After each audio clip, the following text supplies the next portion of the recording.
Nós vamos falar agora de um assunto extremamente sério agora e que impacta pelo menos 150 produtores, eu diria 150 famílias no Mato Grosso do Sul e também tantas outras, aí entra na casa de milhares em todo o Brasil.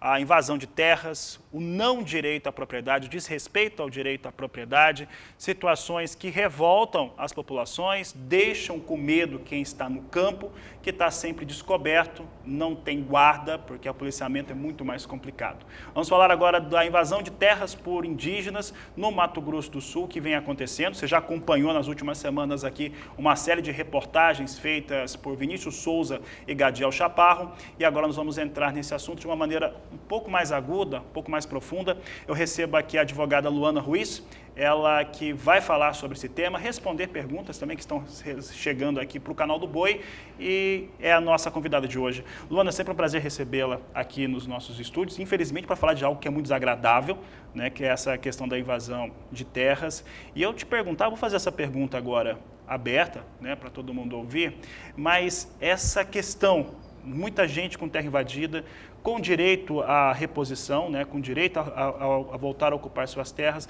mas isso não acontece, vai sendo protelado. Tá? Quais são as expectativas atuais para esses produtores? Boa tarde, seja bem-vinda. Boa tarde, eu também quero agradecer mais uma vez a oportunidade de estar aqui, levando informações para os produtores rurais, e realmente é um assunto desagradável, mas é algo que tem que ser enfrentado. É importante nós entendermos a reintegração de posse enquanto decisão judicial não cumprida e a reintegração de posse enquanto decisão judicial suspensa. Porque o que nós temos hoje é, as reintegrações de posse são julgadas procedentes, o Poder Judiciário na primeira instância e no TRF3, no Tribunal Regional, em regra, deferem a reintegração de posse, e chega no STF e o Supremo, em uma suspensão de liminar, suspende aquela reintegração de posse. Então não se tratam de decisões não cumpridas, se tratam de decisões suspensas pelo próprio Poder Judiciário, que havia dado a primeira decisão determinando a reintegração de posse. Isso tem que ficar muito claro, porque passa uma impressão de que o governo federal não está agindo. Porque governo federal? Porque demanda toda uma estrutura do governo federal na questão de policiamento para o cumprimento das reintegrações de posse. E é muito importante nós separarmos o que é decisão judicial não cumprida e decisão judicial suspensa. O Mato Grosso do Sul hoje enfrenta liminares ou mérito que determinam a reintegração de posse, mas que foram suspensas pelas Cortes Superiores, no caso pelo Supremo. A culpa está na mão da Suprema Corte. Eu vou fazer essa pergunta agora sobre a Suprema Corte, sobre o STF. Antes eu vou pedir para a minha equipe de produção, pode colocar as imagens aí do que vem acontecendo no Mato Grosso do Sul. Nós temos áreas invadidas, áreas de produção de milho queimadas, nós temos máquinas agrícolas apedrejadas, gente passando todo tipo de aperto no campo. Mas aí eu completo essa pergunta: o que acontece no STF, na Suprema Corte Brasileira, para que chegue lá e se suspenda, chegue lá e não dê andamento àquilo que é direito desse cidadão? Eu entendo que um equívoco ou uma anomalia jurídica. Eu não tenho como responder o que acontece na cabeça daqueles ministros para analisarem uma situação como essas que vocês veem aí, de um absurdo, de um abuso, de um desrespeito, de agressões que os indígenas cometem, e pelo simples fato de serem indígenas, a Suprema Corte entende que eles teriam legitimidade, que seria uma luta legítima por direitos. E as decisões de suspensão de reintegração de posse, em regra, são pautadas na arguição de risco à ordem pública, ou seja, os índios prometem resistir ao cumprimento das decisões, prometem suicídio coletivo, prometem derramamento de sangue, e o Poder Judiciário, para evitar um problema maior, que é a ameaça dos próprios indígenas de derramamento de sangue, sob o argumento de protegerem a ordem pública, suspendem as reintegrações de posse. É um entendimento que eu vejo como um entendimento fora do nosso ordenamento jurídico. A desordem pública já não ocorreu? é uma inversão. A desordem pública é a invasão, a desordem pública é a manutenção da invasão. Mas o Supremo tem uma leitura diferenciada que ele diz que não, que o cumprimento da reintegração de posse é que vai ferir a ordem pública porque os índios prometem resistência. Não consigo explicar o que acontece na cabeça, o que acontece nessa forma de entendimento de juízes, desembargadores e, em especial, dos ministros do Supremo, que vem suspendendo as reintegrações de posse sob esse argumento. E é importante nós separarmos de forma muito radical direito territorial indígena. Existe sim um direito territorial indígena previsto na Constituição, naquelas áreas em que há posse tradicional indígena. Isso é uma coisa. Outra coisa muito diferente é a ação humano-militar, a tomada da posse na força, ao arrepio do devido processo legal, que é a invasão de propriedade privada. Então, direito territorial indígena, do artigo 231 da Constituição Federal, e invasão de propriedade privada não guardam qualquer relação. Um suposto direito territorial indígena não tem condão, não tem força de legitimar um ato violento e ilegal de invasão. Luana, vou dar sequência, vou trazer aqui inclusive a pergunta de uma telespectadora e que acompanha sempre nós por aqui, a Vanilda, você conhece ela deu bom dia, hoje ela conversou comigo cedo, pediu para perguntar a você, Luana, se você sabe ou tem conhecimento do presidente Jair Bolsonaro, já que a sua família esteve reunida recentemente com ele, estiveram na semana passada também com o general Heleno, sobre a gravidade dessas incessantes invasões que ocorrem, caso elas não cessem. E ela traz aqui um dado que é importante, né? Os produtores rurais e muita gente que está no campo tem ali a sua guarda, porque não tem policiamento, então tem a sua guarda da sua propriedade, da sua casa, da sua família, através, muitas vezes, né, a maior parte das vezes, por armamento legalizado, que é o que a lei permite. Os indígenas não, e eles já estão armados há muito tempo, é por isso que eles também fizeram essas invasões de terra. O que você traz desse ponto aqui, Luana, por favor? Bom, a ida a Brasília e a possibilidade de diálogo com o presidente da República, que aconteceu efetivamente na semana passada, a pauta foi um pleito, não só do estado do Mato Grosso do Sul, mas um pleito do Brasil, levando ao presidente da República algumas problemáticas que estariam na mão do Poder Executivo. Não podemos confundir as coisas e levar ao presidente da República um pleito para dizer: presidente, você precisa organizar a casa e cumprir as reintegrações de posse. Como pode o presidente da República ou a Polícia Federal, dentro da estrutura do Executivo, ou o presidente da autarquia, no caso a FUNAI, promover uma reintegração de posse que tem um óbice, e esse óbice é judicial. A caneta da decisão, a caneta da solução das invasões está na mão do Supremo, que suspendeu as reintegrações de posse. Pedir ao presidente da República que promova a reintegração de posse de algo que o Supremo já disse que não vai acontecer é pedir ao presidente da República que descumpra a decisão judicial.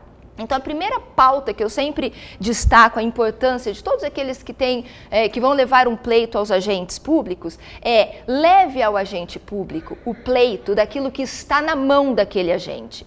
E em relação à presidência da República e a todas as propostas do presidente da República, e é muito importante, por isso que eu diferenciei direito territorial indígena e invasão de propriedade privada. Não existe por parte do governo federal uma negação de direitos indígenas. Muito pelo contrário, nós estamos assistindo propostas do governo e ações do governo respaldando os direitos indígenas. O que o governo não admite, e com razão, é o caos e a invasão. E o pleito levado ao presidente da República em relação à questão específica das invasões, nós já tivemos por parte do presidente da FUNAI uma orientação de que invasões de propriedades por indígenas integrados, ou seja, cidadãos brasileiros, indígenas que sabem bem o que estão fazendo, que isso não será trabalhado pela Procuradoria Federal Especializada da FUNAI em ações possessórias. Ou seja, a FUNAI, que é o governo, certo? É uma autarquia do governo federal, a FUNAI não vai, a Procuradoria Federal da FUNAI, que é o seu corpo jurídico, não vai defender nos processos as invasões de propriedades privadas. Isso é caso de polícia. Não existe no ordenamento jurídico nenhuma previsão que coloque a invasão de propriedade ou a entrada nas áreas sob força ou uso de violência, não existe nenhuma previsão legal que coloque isso como um direito. Não sendo um direito, não cabe à Procuradoria Federal da FUNAI ir nos processos contra os produtores, buscando legitimar essas invasões. Isso já é algo da Presidência da República, do governo federal e representado, porque existe a desconcentração e descentralização do poder, então quando uma autarquia toma uma atitude, é uma ação do governo federal, então nós já temos esta orientação do presidente da FUNAI. E, por incrível que pareça, esta orientação do presidente da FUNAI, que diz simplesmente que a FUNAI não vai mais defender ato criminoso de invasão, essa orientação foi questionada pelo Ministério Público.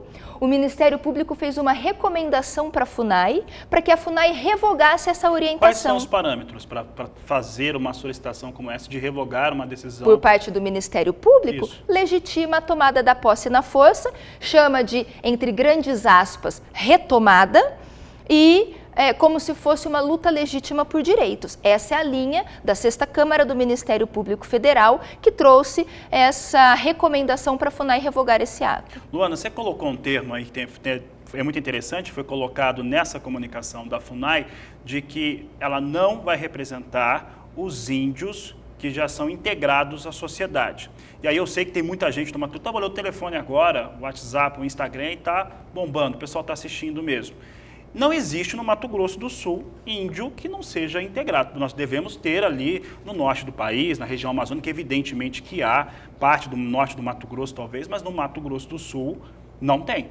Esses principalmente que estão em áreas que são invadidas, que invadiram as fazendas, eles não têm essa condição. Então, todos eles se enquadrariam, no caso do Mato Grosso do Sul, dentro dessa questão de ilegalidade e sem defesa da FUNAI. Certamente. Só não se enquadram nessa questão os índios isolados, que são os índios que não tiveram contato e que os poderiam... índios de verdade. Porque a questão indígena, isso é muito importante nós esclarecermos também, a questão cultural, ela pode ser preservada, ela pode ser garantida, o índio vai ser sempre o indígena, independentemente da transformação da cultura, porque a cultura é algo dinâmico, a cultura não é estática. É orgânico. É orgânica, ela se transforma, ela se adequa. Então, o fato dessas adequações culturais não fazem do índio menos índio. E é isso que nós precisamos entender, e o Ministério Público e alguns entendimentos judiciais também, entender que o fato de serem indígenas não lhes dá direito absoluto, porque nós temos uma transformação da cultura e não podemos querer resgatar um índio que não existe mais. Uma cultura de 1500, continua sendo uma cultura indígena. Com novos recortes, novos contornos e adequados ao momento atual. Luana, o Paulo de Sidrolândia, ele fez um questionamento que é muito interessante em relação ao que tem acontecido. Nós exibimos algumas reportagens, você participou das reportagens também, no qual estava dizendo que o STF teria que se posicionar no dia 28 de novembro, adiou essa decisão e não tem data nova. Né? O que ele pergunta aqui? Ele questiona se durante esse período, né, que nós temos agora até chegar lá, qual que é a responsabilidade do Supremo em relação às pessoas que foram invadidas, em relação a lucro cessante, ao custo de oportunidade e outros temas, porque as famílias dessas propriedades, a maior parte delas, vão perdendo aí a sua qualidade de vida, perdem a sua condição de trabalho. A responsabilidade efetiva jurídica do Poder Judiciário, do Supremo, no caso, é nenhuma, né? Porque o julgador, ele julga e impõe deveres e obrigações para as partes, para ele mesmo, nenhuma. Então, no momento, nós temos um Supremo que tirou de pauta, foi retirado de pauta a questão da repercussão geral, que vai rediscutir o marco temporal, e as decisões judiciais, com exceção desse caso que tem repercussão geral, as decisões judiciais elas são voltadas para os casos concretos.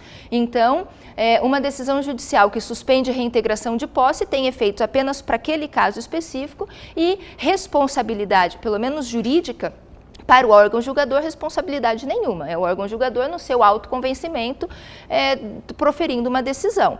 Existe, claro, um compromisso, uma responsabilidade ética, moral, existem reflexos sociais daquela decisão, mas nós não tem como identificar uma responsabilidade de o Supremo arcar com alguma indenização, alguma coisa nesse sentido. Daí porque, inclusive, o fundamento desta orientação do presidente da FUNAI, de que a FUNAI não vai defender judicialmente os atos de invasão. Porque o que vem acontecendo? Decisões judiciais condenando a FUNAI a indenizar os proprietários. Então, as invasões defendidas pela FUNAI, defendidas pelo poder público, estão acarretando ônus ao erário. E é com essa questão de razoabilidade que a FUNAI, então, disse, olha, a partir de agora, nós temos a invasão de propriedade privada como ato ilícito e não será defendido pela FUNAI, mesmo porque não pode um gestor público colocar em risco o erário, que é o que vem acontecendo na questão das invasões.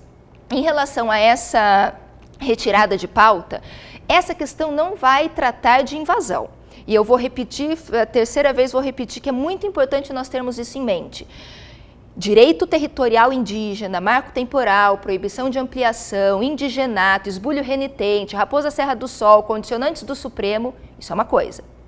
Invasão de propriedade privada, retomada, luta legítima por direitos, isso é outra coisa. Nós não podemos permitir, como vem fazendo o Ministério Público Federal, a Sexta Câmara do Ministério... Este ano de 2020, Luana, eu sou leigo, evidentemente, na questão do direito, mas eu nunca tinha visto, presenciado tantos processos chegando, ou tantas solicitações, tantos posicionamentos chegando no Supremo, contrário ao direito de quem tem terra. Nunca aconteceu isso, pelo menos a visão jornalística nunca tinha acontecido. E chega aí no que eu quis, onde eu estava trazendo, essa diferenciação ela é muito importante, porque quando eu pego a invasão de propriedade e contamino ela com direito indígena, qualquer palavra contra é uma palavra contra os indígenas. E não é isso que se pretende. Ninguém quer uma decisão contra os direitos dos indígenas. Ninguém nega os direitos dos indígenas. O que nós não podemos admitir é que, pelo simples fato de serem indígenas, passem a ter direitos que são verdadeiras anomalias porque não estão no ordenamento jurídico. Para o produtor rural que está nos assistindo, Luana, e até encerrando aqui a última pergunta que eu vou fazer a você, para o produtor rural que está nos assistindo, para quem está nessa condição, infelizmente, é algo que sensibiliza a todos, mas para quem está nessa condição, para quem está nos acompanhando, qual que deve ser o comportamento do produtor rural ou de quem está com terra invadida? Como que nós devemos nos portar num momento como esse? Paciência, expectativa boa e esperança. Por quê? Porque foram mais de 30 anos de construção de políticas esquerdas, de políticas socialistas, de políticas de direitos de minorias, de toda essa onda. Para você ter uma ideia, o Estatuto do Índio é de 1973, a tese do indigenato é de 1912, de João Mendes Júnior.